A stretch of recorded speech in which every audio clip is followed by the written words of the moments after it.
ایک خاتون ایک مولوی صاحب کے پاس گئیں۔ مولوی صاحب کوئی ایسا تعویذ لکھ دیں کہ میرے بچے رات کو بھوک سے نہ رویا کریں۔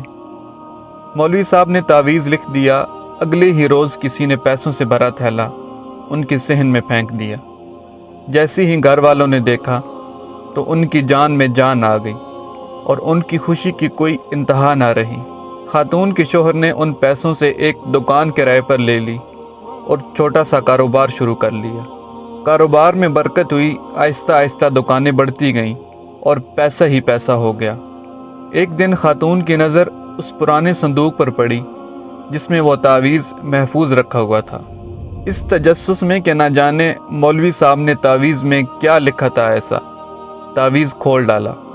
تعویذ میں لکھا تھا کہ جب پیسے کی ریل پیل ہو جائے تو سارا پیسہ تجوری میں چھپانے کی بجائے کچھ ایسے گھروں میں ڈال دینا جہاں رات کو بچوں کے رونے کی آوازیں آتی ہوں۔